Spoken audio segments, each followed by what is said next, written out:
Hi everyone, I am Janvi Pavar. Welcome back to my YouTube channel, or if you people are new over here, then welcome to my YouTube channel. And in this video, हमारा main question is that is it possible to learn English super fast with no grammar?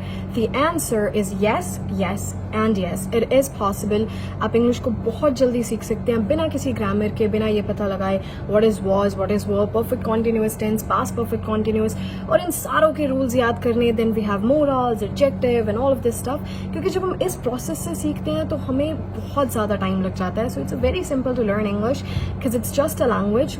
अब अगर हम example लें, आपने जब हिंदी सीखी या फिर आपकी जो भी नेटिव लैंग्वेज है आपने जब भी वो सीखी, for example Haryanvi is my dialect, so what ever your dialect is, उसको सीखते टाइम वो हमारे एनवायरनमेंट में थी जिस वजह से हमने कभी भी उसकी ग्रामर पे फोकस नहीं किया. हमने कभी नहीं फोकस किया कर्ता ने कर्म को करण से संप्रदान के लिए. So stuff like that. We never focused on यहाँ था आएगा या फिर थी आएगा और समथिंग एल्स, यू नो, कि यहाँ पे करता है, ये करती है, ये मैस्कुलिन है, ये फेमिनिन है. We never focused on all of these things. The more we kept listening, the more we started talking. तो आप जितना सुनते हैं उतना बोलते हैं. And it goes with every language out there कि आप जितनी लिसनिंग करेंगे उतनी आपकी स्पीकिंग इंप्रूव होगी. तो इस वीडियो में मैं टिप्स ना देकर आपको अपनी स्टोरी बताऊंगी कि मैंने इंग्लिश कैसे सीखी in very brief and without any grammar. तो इंग्लिश के लिए सबसे पहली जो चीज़ ज़रूरी होती है, not only English for any language out there, हमें सेंटेंस स्ट्रक्चर्स चाहिए होते हैं. सेंटेंस स्ट्रक्चर्स कैसे? Alright, I gotta go, I have to go. तो आपको पता होना चाहिए कि हम इस वाले सेंटेंस को इतने स्ट्रक्चर्स में बदल के यूज़ कर सकते हैं. ये आपको कहाँ से पता लगेगा? For example, I'm your teacher, so I can tell you 100 of sentence structures. But वो sentence structure आप तब तक आप उसमें परफेक्शन नहीं ले पाएंगे जब तक आप खुद प्रैक्टिस नहीं करेंगे, जब तक आप खुद उन चीज़ों को बार बार नहीं सुनेंगे. For example, now you are listening to something. उस लिसनिंग में किसी एक ने बोला कि आई गॉटा गो, तो आपको पता लग गया उसे जाना है. So that's why he used the phrase I gotta go. Now somebody else said I have to go. तो अब आपको लगा कि इसको भी जाना है, so he is using something else, I have to go. तो अब आपके पास दो सेंटेंस स्ट्रक्चर्स हो गए कि पहला I gotta go, second I have to go, and you can use anything. अगर हम अब ग्रामर के अकॉर्डिंग चले तो हम ग्रामर में होंगे कंफ्यूज. कैसे? आपके पास सबसे पहले आएगा आई गॉट टू गो, दूसरा आएगा आई हैव टू गो. तब आप देखेंगे गॉट टू का मतलब क्या होता है, हैव टू का मतलब होता है जाना पड़ेगा, जाना है, कौन सा होगा. सो ग्रामर में आप हमेशा छोटी छोटी चीज़ों पे, छोटी छोटी डिटेल्स पे फोकस करेंगे. ये मोरल है, ये एडजेक्टिव है, यहाँ पर इसने आई के बाद हैव यूज़ किया, ये यूज़ किया. Instead of that, When you start listening, जैसे आप कोई मूवी देख रहे हैं, कोई डायलॉग सुन रहे हैं, तो उसमें आपने देखा कि इसने इस सिचुएशन में इस सेंटेंस को यूज किया, तो मैं भी अपनी डेली लाइफ की सिचुएशन में इस सेंटेंस को यूज कर सकता हूँ. थिंग नंबर 2 इज कि जब भी मैं इंग्लिश सीखती थी तो मैंने कभी ज्यादा पॉडकास्ट पे और स्पीचेस पे इन पे ज्यादा ना सुन के I listen to the dialogue kind of conversation. एक लैंग्वेज में फ्लुएंट होने का सिंपल सा ये मतलब है कि आप उस लैंग्वेज में कॉन्वर्जेशन फ्लुएंटली कर सकें. तो आप वो कैसे करेंगे? अब अगर आप कोई पॉडकास्ट सुनेंगे तो आप पॉडकास्ट वाली लैंग्वेज या फिर न्यूज़पेपर वाली लैंग्वेज आप डेली लाइफ में यूज नहीं कर सकते. For example, if I say that in the new city, not new city obviously, there are no new cities like that, but in dash city 160 people have been killed. ये हो गई हमारी बहुत normal English. अब newspaper में या फिर podcast में या फिर आप कोई न्यूज़ चैनल देख रहे हैं उसमें वो कैसे बोलेंगे? Is that dash city has witnessed this many assassinations. तो उसका सेंटेंस स्ट्रक्चर्स, उसकी वोकैबुलरी बहुत अलग होगी. पर वो बात हो गई कि आप सिर्फ जब न्यूज़ की बात कर रहे हैं या फिर आप कहीं पे you're writing something, but dialogue वाली कॉन्वर्जेशन के लिए आपको चाहिए normal English. And for that kind of normal English I use to listen to news a lot. वो मेरा it was a hobby of mine. I absolutely love mimicking BBC News, CNN News. I still do. And I obviously used to read a newspaper as well, उसकी vocabulary की वजह से और उसके sentence structures की वजह से. But now, for the dialogue kind of conversation, it's important that we listen to dialogues. मैंने dialogues सुने natives के. So when I was younger, like 6 years of age, since then, my father has been taking me to these places, Red Fort, India Gate. अब हमारे पास English आई थी Britain वालों की वजह से, अमेरिका में भी इंग्लिश आई थी ब्रिटेन वालों की वजह से. एंड एट दैट पॉइंट उनका एक्सेंट इवॉल्व होता गया, तो ब्रिटेन वाला एक्सेंट इवॉल्व होता गया, अमेरिकन एक्सेंट इवॉल्व होता गया, and now they are the pure natives.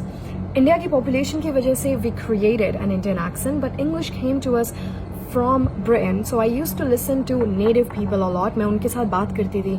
I used to listen to people who used to teach English on YouTube and on Google or any online classes, उन सभी classes में there used to be natives. मुझे English चाहिए थी from a native, क्योंकि जब आप एक native से सीखते हैं तो native से आप perfection लेके आते हैं. आप अगर Indian से सीखेंगे किसी से, या फिर I'm not only talking about Indians की, आप किसी और कोई और भी country, for example Spain, Germany, anywhere, तो वहाँ से सीखने के टाइम पे क्या होगा, वो अपने accordingly सिखाएंगे, उनके जो comfort level होगा वो उसके according सिखाएंगे. हमें चाहिए ऐसी English जिसमें कि हम बिल्कुल फ्लुएंट हो जाए. और फ्लुएंट कौन होता है एक लैंग्वेज में? जो एक नेटिव होता है. So I always used to focus on the dialogue kind of conversation, but from a native. So make sure to listen to more and more native speakers, not like only Indian speakers, but although now Indian speakers, we're top notch, because believe me, we're absolutely fluent. Even our vocabulary sometimes is way better than natives.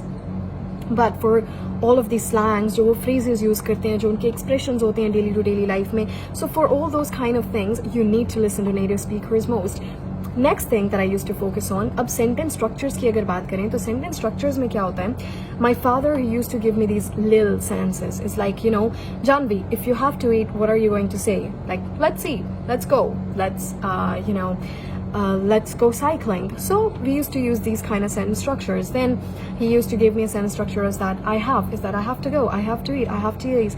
तो अगर आपको focus भी करना है sentence structures पे, आप इस तरीके से फोकस करें, ना कि ये हैव के बाद टू आएगा, वर्ब की फर्स्ट फॉर्म आनी चाहिए, वर्ब की थर्ड फॉर्म आनी चाहिए, फिर ऐसे ऑब्जेक्ट आएगा. नॉट लाइक दैट, बस sentence structures, very normal, very small sentence structure is that I gotta go, I have to eat, I got to eat, I got to do this. तो इस तरीके से सेंटेंस स्ट्रक्चर्स को आप follow कर सकते हैं. But instead of like focusing on got to का मतलब ये होता है, गॉट टू के बाद वर्ब की फर्स्ट फॉर्म आएगी, instead of doing these, just focus on these small things and you're good. Next thing that I focused on was vocabulary. I think एक लैंग्वेज को आने के लिए वोकैबुलरी सबसे ज़्यादा ज़रूरी होती है.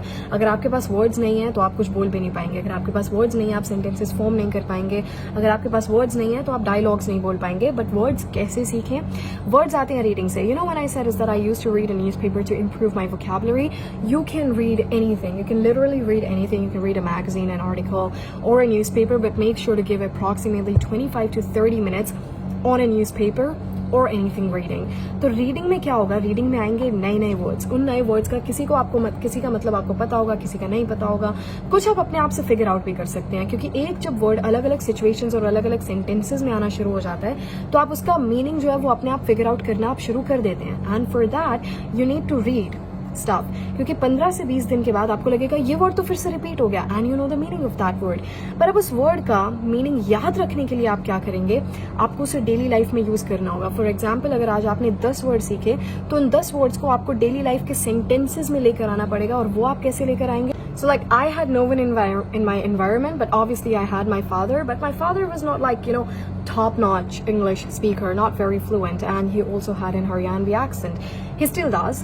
तो basically उसके लिए मैंने क्या किया? Whenever you think about something, आप अपने आप से कभी ना कभी मोनोलॉग करते हैं, बातचीत करते हैं. Whenever you're thinking, हम एक ऐसी लैंग्वेज में सोचते हैं जिसमें हम कंफर्टेबल होते हैं, and that is our native language. Instead of that, for few days, force yourself to think in English. जब आप सोचेंगे, so make sure कि आपने जो भी वर्ड्स पढ़े, those 10 to 11 वर्ड्स, तो आप जब भी सोच रहे हैं उन वर्ड्स को आप अपने सेंटेंसेस में लेकर आएं. उससे क्या होगा? आपकी प्रैक्टिस होगी, and the more you are using them in your daily life, उतना ही आपके पास perfection आएगी. So make sure to follow all of these tips, and as for me, I'm gonna see you guys in the next video with another interesting topic. Till then, stay safe everyone. Bye.